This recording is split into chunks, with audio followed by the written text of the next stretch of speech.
Hello, everyone, and thank you again for joining us on the podcast. I am just thrilled to have with me today Mary Beth Schroeder. And Mary Beth is spent decades in the corporate world, juggling between a single mom while secretly battling addictions to alcohol, food, and toxic relationships. Today's guest is now an expert in spiritual recovery, and she is passionate about empowering others to live their best life. She is a spiritual and transformational life coach and the founder of Day One Life Coaching. She is also the creator of Addiction Recovery with the Law of Attraction, a unique deck of cards used to help people recover from addictions and destructive habits, and an international best-selling author in multiple categories, including healthy relationships and leadership training. And as the host of the Spiritual Transformation podcast with Mary Beth, she does interviews with healers and the spiritually gifted, along with solo episodes on spiritual upliftment for her audience. Mary Beth will help you heal addictions and transform relationships, including the relationship with yourself, which is hugely important. Her approach is holistic, and her areas of expertise include relationships, marriage, divorce, mindset, happiness, freedom from addictions, optimal fitness, life purpose, and career. Wow. I'm not a very niche person, am I? You've got a lot of knowledge and wisdom to share. I know that. Yeah. So we're going to dive right in. And like a lot of people that I interview on this podcast, you've gone through some pain, you've gone through some trauma, and you've turned that into power. You've actually created something amazing here. So tell me a little bit more about your story and how you were able to get through those struggles.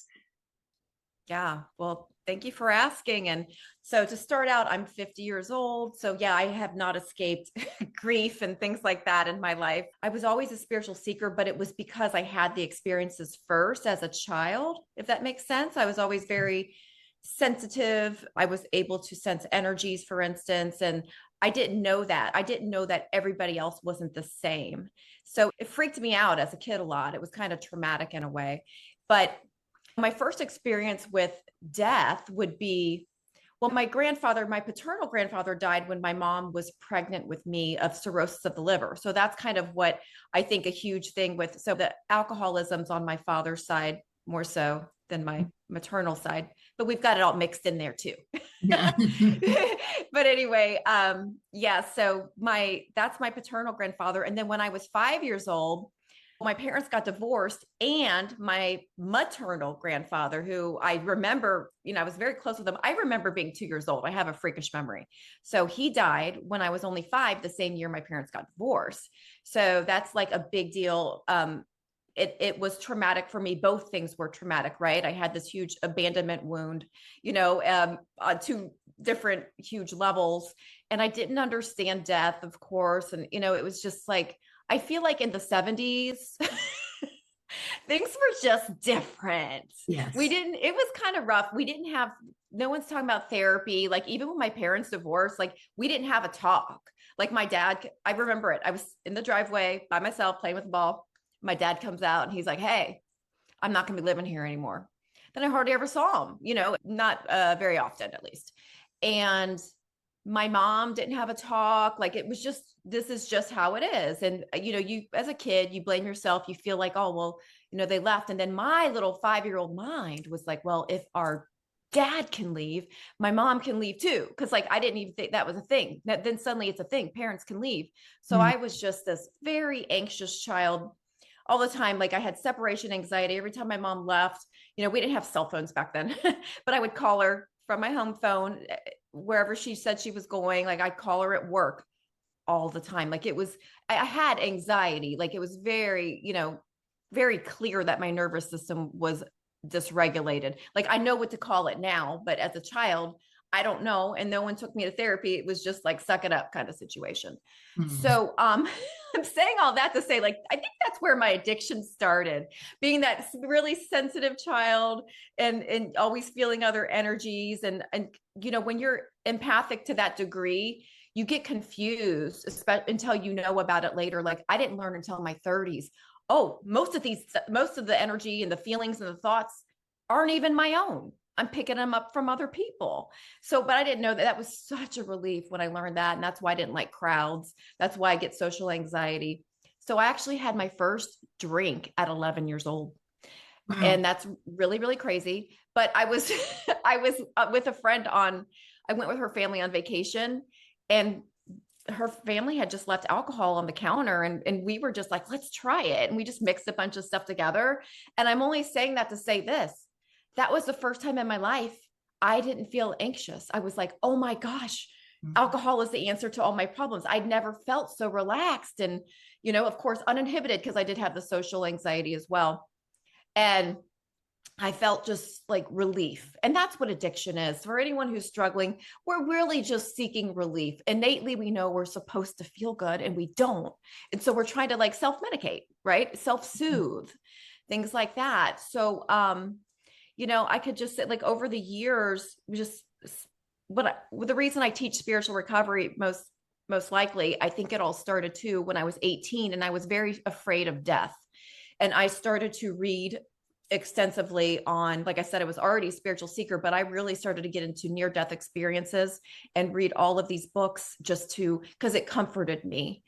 And I'm reading this book, like I said, I was 18, so this was probably like 1992. And I didn't have any friends. I didn't know anybody else who was into this stuff. It was just me. And I had this, what I call now, I just learned this term last year. I didn't know what to call it before: a spiritually transformative experience, or people are calling it STE. So like NDE for near-death experiences, STE for spiritually transformative experiences. Because I didn't have a near-death experience. I'm alive, but I had such a similar experience. And what I want to say is, it was kind of like my soul was remembering it. When I'm reading this, I was like, oh yeah, this is the way it really is. The stuff that I learned in church isn't necessarily all facts, and all true. And that was what, like, I was just given all of these downloads. Like I said, I'm still here. I'm in my physical body, but I want to say it felt like I was have you heard like 5D, people talking about fifth dimension? Yep. Mm-hmm. It was like I was in 5D. Like, I couldn't have called it that back then. I've never heard of it, but I was like given all these downloads. Like, anytime I would have a question, the answers downloaded to me like telepathically, I guess. And like, it was just, I was overwhelmed with beautiful like bliss and love. And I was able to see how everything is connected. Like, I was in this other dimension pretty much. I call it like a quantum experience. Like, it was a paradigm shift for sure. And this lasted 2 weeks of being in this other realm. And I'm talking to people, I'm telling everybody, and I wanted everybody to feel what I was feeling because it was so awesome. And nobody understood me, and they thought I was really weird, and maybe I needed to check myself into a psych ward, even possibly. But I started to go to the library, bookstores, because that's all we had back then. We didn't have the internet. And I really do believe that if we did, it would have been so different, because I would have had guidance. I would have been able to find a tribe.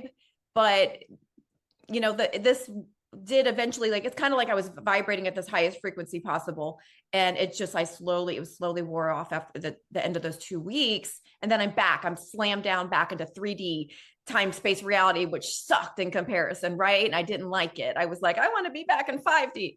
But it was really depressing because I didn't have anyone to talk to. And my 18-year-old brain was like, well, the only way you could feel that connected again is if you drink, because I wasn't feeling connected to anybody. I didn't know anyone like me. I didn't know anyone who understood me. I remember going to hospitals, like, to try to volunteer, because during this experience, I realized how important it was. Like, every little thing that we do matters. And sometimes the little things matter even more than what we think the big things are. But I just had this sense of urgency, like a lot of people who have near-death experiences have, to be different. Like, I went from being selfish, like real selfish, like base consciousness, to unity consciousness, like overnight. And I think now in retrospect, why this happened is because it wasn't that it was a plan for me to do what I'm doing. And so to go through addictions like for 30 years and go through all the stuff, like it brought me to where I was. And it wasn't enough to read it in a book. I needed to embody that experience. That's what I think, to have that confidence in order to teach about frequencies. Because I also teach law of attraction. It's my favorite thing to teach, actually, is to help people realize how powerful we are. We're powerful creators of our day. And a lot of people just kind of live by default, and they don't realize like that we can deliberately and intentionally create our life. So that's important for me to teach. But like I said, I did start drinking because I got depressed. And I think that was like, there's a saying about enlightenment. Before enlightenment, chop wood, carry water. After enlightenment, chop wood, carry water. Like, then you're just here. And now what? Right. And I didn't know how to integrate that experience into my life as an 18-year-old. So it was just, that's when I think that's when my drinking started to get kind of like pretty bad right at that point. So yeah, makes sense. So how did you manage to get out of that cycle? Well, I had a lot of like trauma in my life, and I stayed in that cycle. I actually didn't realize I was in that cycle when I was in it. Denial is the craziest phenomenon because, like, anyone who's listening will agree, alcohol is glamorized. It's normal. It's, like it's everywhere you go, there's alcohol. It's very rare to go to a party or a wedding or anything where it's not being served. Like, people would be highly disappointed. Like, when I go to a restaurant, I know it's expected of me. They think it's weird. Like, I've been alcohol free for only 5.5 years now. Like, we're not even 5.5, like 5 years and a few months. And I can tell when I go to a restaurant, they're disappointed that I'm not ordering alcohol. Like, what? You don't want any wine? And they keep trying to push it. I'm like, no, thanks, I'm good. But, and my restaurant bills are very cheap now compared to what they were before, because before I never went to a restaurant without ordering. Red wine was my thing. I was highly functioning. I was running 2 businesses. And that's the message that I want to give people is you can really be like, you could really have alcohol use disorder is what it's called. You could be abusing alcohol and still be highly functional. And it's hard to recognize it when you're highly functional. It's even harder because everyone around me was the same way or worse. Like, and I would compare myself to the worst people. I'm not comparing myself to the people who didn't drink or who rarely drank. No, and that's how you stay in ththose habits. You rationalize and you justify these things, right? My mom definitely would say stuff to me. I've had a few people like, oh, you drink too much. So people, I'd just be like, whatever, they're just controlling, right? Like, or they're boring and I'm fun. We say so many things to ourselves to hide it and stay in denial so we can keep our habits, because it was my self-medication. And I had never learned how to manage my emotions, and how to, because we do have a lot of, like I said, about the law of attraction. Learning about the law of attraction was definitely when it started, when that was 2006. That's when I started to wake up a little bit, like I was started to get control of my life.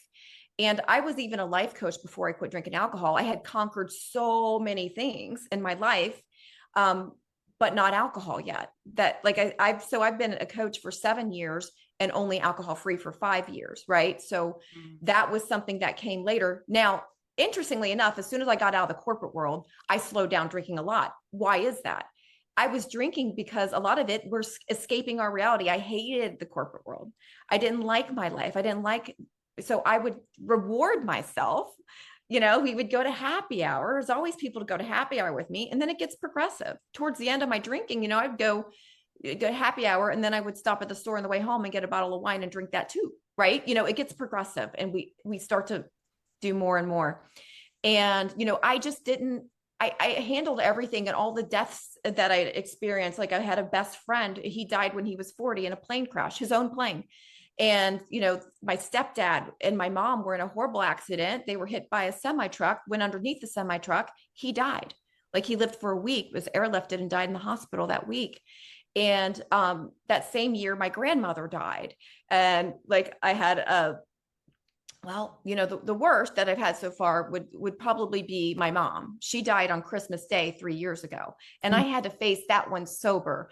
All the other deaths in the past, I was able to numb out. I would drink. I didn't go to a funeral where I didn't have something to calm my nerves. Trust me. Like I was doing that. So, and I don't know how common that is. I've never had anyone else really admit that to me, but I guarantee I'm not alone in that, so cause that was my medicine. So that's what I did.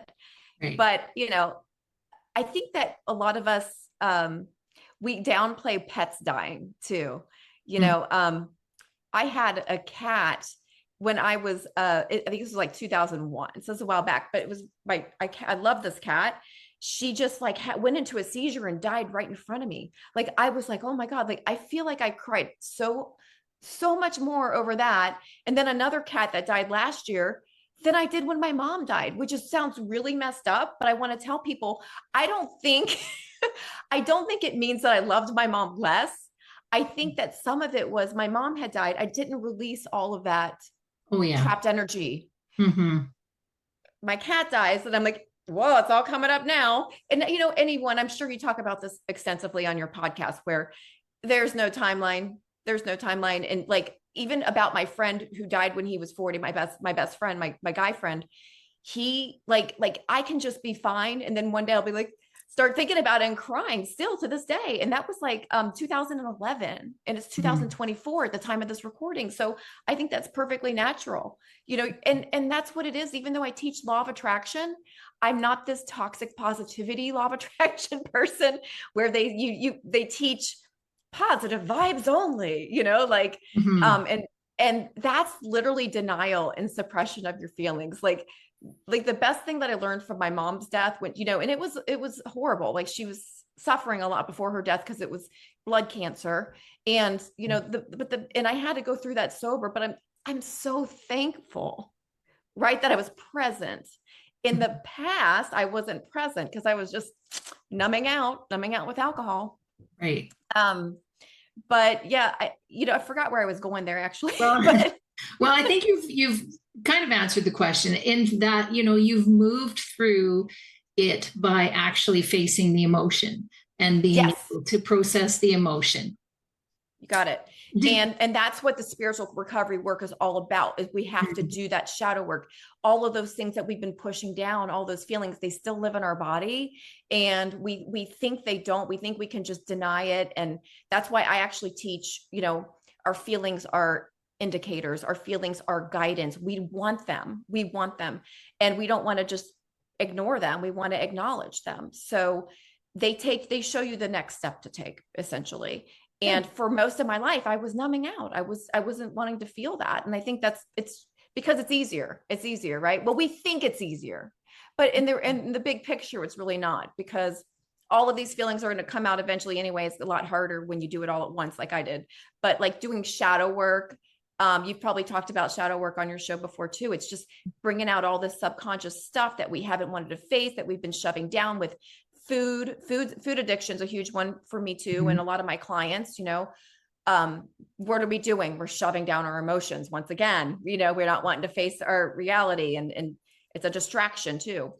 And relationships, the toxic relationships that I got into, what was that from? That's from the abandonment wounds. And then I had the anxious attachment style because of those abandonment wounds and facing the early death, of my grandfather and things like that. So I became this anxious attachment style person who easily attracts, like we attract easily manipulative type people, because we're easy to manipulate, because we're usually also turn into people pleasers, which is interesting because like, do you know Gabor Mate? Yes. So he said this, and it was just a light bulb going off in my head. He said, when we don't feel wanted as a child, we're going to make sure that we're needed. And that's where the people pleasing started with me too, because I was the middle invisible child. Right. And so, and I think that's kind of why too, like I started to get negative attention, like drinking when I'm 11 was a great example. Because you at least get some attention. Some attention's better than none. Right. And I didn't start regularly drinking till I was 14, which still sounds young, but it's not as bad as 11. But that 11 was when I was like, this is the answer, and I couldn't get my hands on it. Right. But then I had a boyfriend when I was 14, who was a couple years older than me, and he was always supplying it. And, even marijuana. So I was doing a lot of those things. And I do have the brain of an addict for sure. Not great with moderation. So, but I am really good with abstinence. I'm really good with abstinence. Like if I don't have something, if I don't get started, I'm good. I just don't have that stop button. And Mm. that's just something we need to ask ourselves. Everyone needs to ask themselves personally. If like, and I'm the same way with cookies as I am with alcohol, right? Mm. Like I don't want just one cookie. I want the whole Mm. sleeve of cookies. Yeah. Yeah. I don't have a stop button. So for me, abstinence is from sugar is better because like I start to crave it when I eat it. We do crave what we eat. So like I don't crave it anymore. So it's easier. Like when I was allowing myself to have some form of sugar or carbs every day, like that, I would, refined carbs. I was like craving it. I was constantly hungry. And now that I don't have it, like those cravings went away. That's just Mhm. something to know. Like it's kind of like I don't crave cocaine because I don't have it in my system. Right. Yeah. But with alcohol, you're going to have those cravings, go away after about 3 days. It's physically out of your body, but then that's what we need to work with is the emotional, the spiritual, the mental attachment to alcohol. That's where the real work is because it's out of our body physically. In 3 days, we can really be detoxed from it. I mean, there's a lot of work to do with our system. Like, like we've done, I'm sure I destroyed a lot of things like I was blaming my hormones for everything, for instance, and I wasn't blaming alcohol. But in your 40s, I started to get those consequences in my 40s. And that's how I knew like I was waking up in the middle of the night at like 2, 3 a.m. And that's because your body creates stimulants to counteract the alcohol, which is a depressant.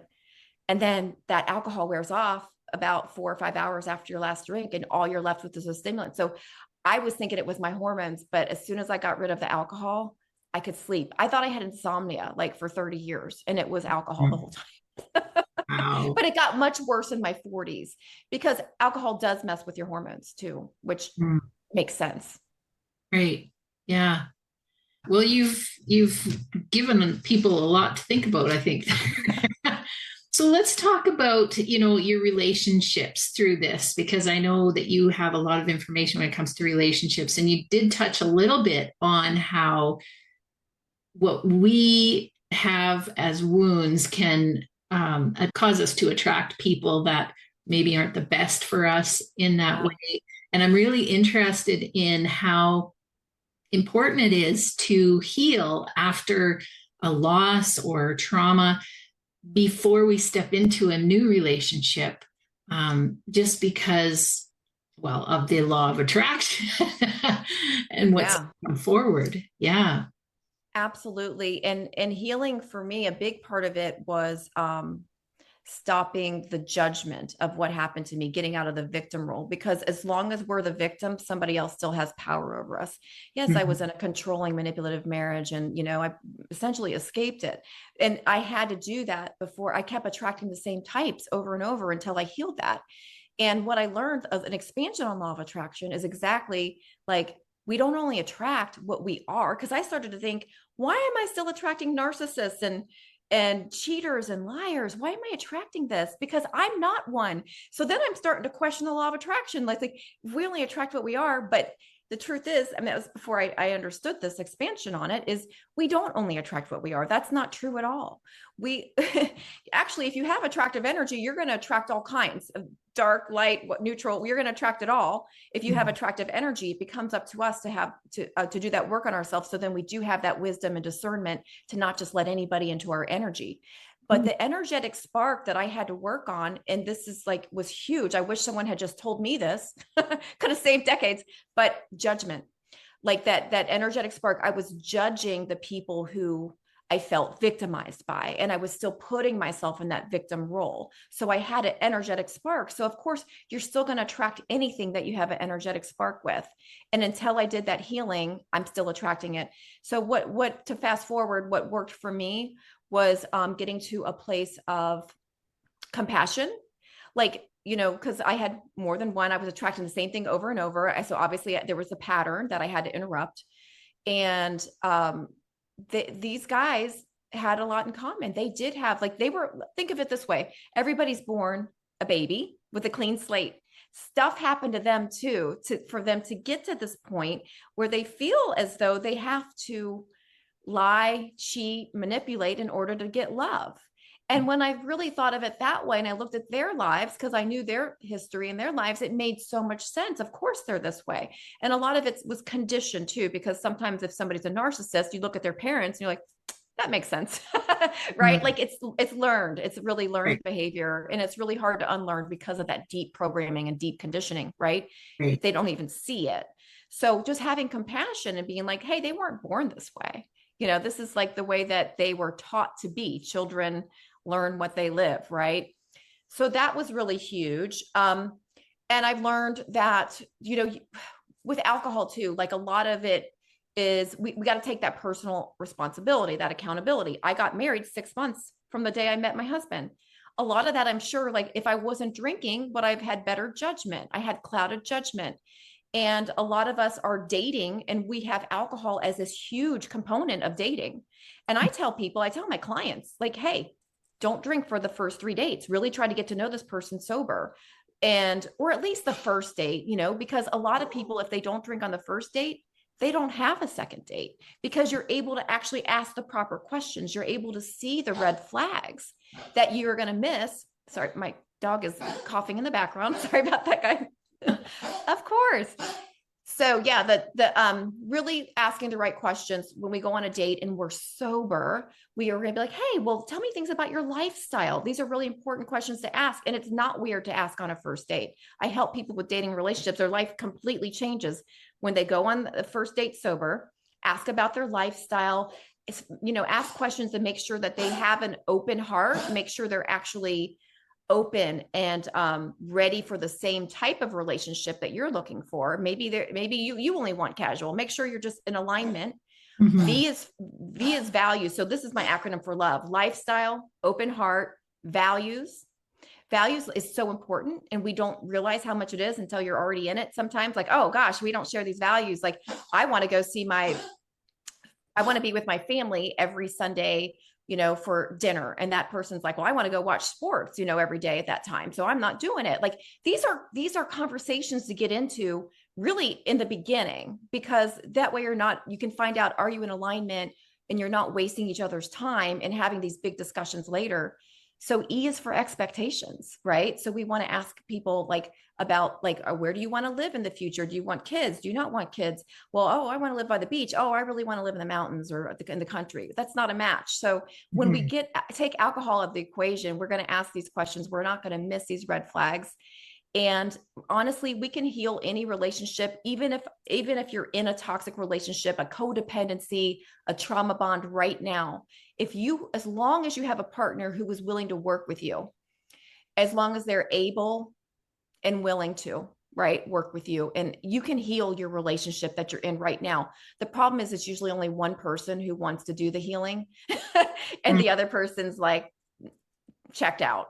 So, yeah. But if you have that partner who really doesn't want the relationship to end, and you can turn a toxic relationship into a conscious relationship, which is what I help people with too. And a lot of it starts with taking personal accountability and getting out of denial. And we should feel like we're with our best friend. If you're in a relationship that feels like you're with your enemy, if it's a big roller coaster, unpredictable, you feel like you're walking on eggshells, you feel like you're being critiqued all the time, like that's not healthy. And a lot of people just think it's normal because that's all they've ever experienced. And that was kind of the case with me for a while. And then, now that it takes knowledge, it takes time, it takes learning, like what's healthy and what's not healthy.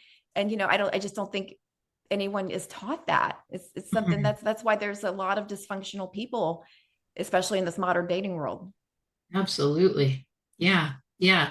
And it all comes down to the core of what you were talking about at the beginning about addressing those emotions as they're coming up. And you said something else that was really important there too, is that those emotions point to what needs to be healed. It's like it's coming up at the perfect time, when it needs to be addressed. And when we push it back down, then we end up continuing on the same path. Yeah, just kicking the can down the road. Yeah. And it's going to come out later again. It's like, that's like triggers is what we call them, right? When we get triggered, I love getting triggered these days. And I'm not at a point where I'm like never going to be triggered. I think that we're going to heal till the day we die. Honestly, that's what I believe. Yeah. And, like when I get triggered, social media is a big one to trigger me, especially because I teach law of attraction, and a lot of people who don't understand it, they think it's like a religion or something. It's science. It's really quantum physics.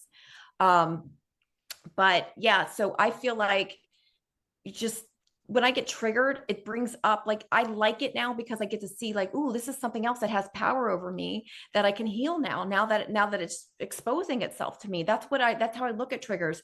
And we get to interrupt these patterns, like it just takes practice, practice, practice. The more we practice, the easier it gets. And now it's like such a short time that I stay triggered. Like it might be like 30 seconds sometimes, because I'm just like, oh, okay. And I know what's that. And I like analyze it. And I'm like, okay, what is it? Why did this trigger me? And it's usually something to do with self-love, like like a lot of people just don't feel like worthy or something.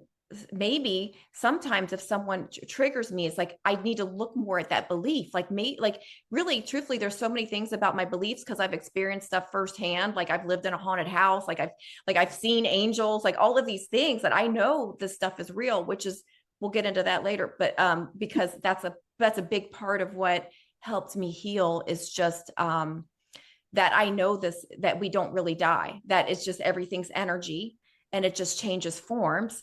And I've talked to all of these, every single person, including my cats who have died. I've talked to them since they've been gone. So like, you could even say better relationship with my mom than I did when she was here, because like you really can. And so I don't question that at all. And I think that's what is a beautiful thing about being spiritual. So when someone will question me on social media about that, I don't get triggered, because I'm so secure in my belief system there, because I've had so many firsthand experiences. Like I just know they haven't, and that's okay. That's not part of their journey. And that's what I tell myself. That's okay. I don't like that there's being mean to me publicly online. But it doesn't ever make me the only time I get triggered is maybe it's something like, I need to look at this belief a little more. Do I really believe this? You know what I mean? Because when you're confident in your beliefs, you can't get triggered. Right. Because you already know, like you're confident, like this is, or, it's okay. We've got to always remember it's okay for other people to be on a different path than we're on. Mm-hmm. But yeah, the psychics, I'm fortunate to have so many friends who are psychic. Always had like dreams that came true. Like since I was a child, like I just thought everybody did. I would have a dream. They're just different than normal dreams. They're very, very vivid. And it's like kind of like more like watching a movie, but I'm in the movie. And then those are the ones that come true. Mm-hmm. And so I've had that stuff happen to me, and I've always it's literally attracted, no matter where I've lived. I've moved around a lot in my life. Like a best friend who's also like psychic, or even a different type of psychic, like a psychic medium. And that's who I'm just a magnet for them. So I got a lot of free readings. I get a lot of, like I'll be on the phone with a friend and they're like, oh, your mom's here, and she wants to apologize for this. And she, when she went through her life review, here's a story I could tell you. The friend of mine, I'm talking to her actually about my cat. When my cat was dying, she was really good with pets too. She was able to tell me what he was going through, because I was in the, oh, should I put him to sleep? What do I do? But she said, your mom's here. And she went through her life review, and she wants you to know that she's really sorry. She would have never described herself as critical or judgmental, but when she went through her life review, she was able to see that she was, and that's what was created all that distance between you two. Like you could have had a much closer relationship. I was like, oh my gosh, like spot on. Like she didn't even know my mom. She never met her. Right. And so It was like, that was exactly true. So that's very healing when you can find a good psychic, a good medium who can connect you. If you can't do it yourself, find somebody that, and make sure they have, because there's a lot of fakes out there. There are so make sure they have a lot of good reviews, or someone personally who had a good experience. Right. Yeah. Yeah. I think that's really important, and that you resonate with the person that you're working with, and yeah, you have a connection. I think that's wonderful. Well, I think people are going to want to work with you or find out more about you, because you've touched on a lot of important points And we're just scratching the surface in this short interview. Mhm. But where can people find out more about you? The best place, like if you're considering like coaching or something like that, is my website, day1lifecoaching.com, DAYONE lifecoaching.com. Somebody else took the numeral one. So you got to spell it out. That's why I spell it out, day1lifecoaching.com. And I actually offer a free Zoom call with me personally. And I do all my own sessions. I haven't hired anybody because I just can't, I'm just not there. Like, I really feel like I need to be doing the one-on-one. I don't know how to train somebody to be me. Yeah. So I do one-on-one sessions. I do offer some group. I just feel like for healing purposes, one-on-one is so much more effective. And so I do a free discovery call if you're considering it, but you're not sure if coaching's really a good fit for you. And that's why I do like 20 to 30 minutes long on a Zoom with me. You tell me a little bit about what you're going through, what you're struggling with, what if maybe you're stuck in life. I help people with life purpose, things like that. And, I do intuitive coaching. So then I tell you a little bit how I work. We make sure that we're a good match. And then, we go from there. Now, if you're not a good match for me, and I can tell you, there's a lot of people who aren't. And I will let you know. I will be honest, because I've done that before, where in the beginning I was accepting anybody, and I want people who resonate and who are in alignment with me and my energy. So I will be able to guide you to someone, maybe a person or maybe a program, if I'm not a good match for you. Wonderful. That's amazing. Yeah, that's free. Yeah, yeah, and I think that's great because that's how I got into seeing my coach. I don't know if I would have stepped into it without it having that free session to check out and see whether it was the right Yeah. thing for me. And How it would was you pretty know? scary too, that first session. It was so, Almost everybody cries. yeah, It's like 90%, and guys cry more than, because I feel like men hold in so much more, and it's so yeah, sad the way society is. It's like they're trained that it's not manly to cry, and so then they get in their first session, and sometimes it's their first experience with any type of therapy, and right. they're just bawling, and they're like, oh my god, and then they're so embarrassed, and I'm just like, oh my gosh, no, this is everybody. This is how it is, because you're finally letting these trapped feelings out that you've been suppressing. And this is the part of healing. And men are resistant at first, but then they end up being some of the best clients, because Yeah, they just feel so much better. And they had no idea that they were even had all these trapped emotions.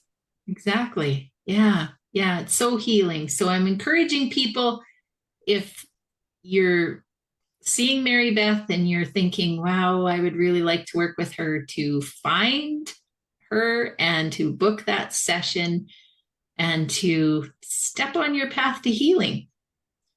Yeah, I think this will be a great match for a lot of people. Yeah. And if you're not ready to do that, like if that sounds too intimidating, you can just follow me. I'm on every platform, even TikTok, Yeah. Facebook. I've got my business page and my personal page. I've also am on Instagram, and then I have that YouTube. So that where I do the spiritual transformation podcast. And so you can just follow me and check me out if you're not ready to do that discovery call yet, because it can be scary. Yeah, absolutely. Well, thank you so much. Do you have any parting advice that you want to share before we go? Just that it's never too late to change. Like I said, I didn't become alcohol free. I was in such denial till I was 45, and my life has done a 180 since then. Like the level of my business has improved immensely. I attract clients that, like, I'm able to attract better. Do you know what I mean? Because alcohol is a lower vibrational frequency. So if you've been questioning, like if you've been like sober curious is what we call it, just really look into it and really start to research alcohol. There's a really good book called Alcohol Explained by William Porter. I suggest getting that, because that book was a turning point for me. Sometimes all we need is knowledge, because there's a lot of things about alcohol that I didn't say here that, like, if I had known when I was younger, like I knew it was bad for our liver, but I didn't know, it was linked to 7 types of cancer. I didn't know, like, they don't put these warnings on it like they do for like cigarettes. So there's just get knowledgeable. Like I'm always like, be positive, think positive, but when it comes to something you're trying to quit, think negative. Mhm. Love that. Well, thank you so much again for taking the time today and sharing all your wisdom and advice. I really appreciate it. Thanks for having me. And thanks everyone for listening, and bye for now.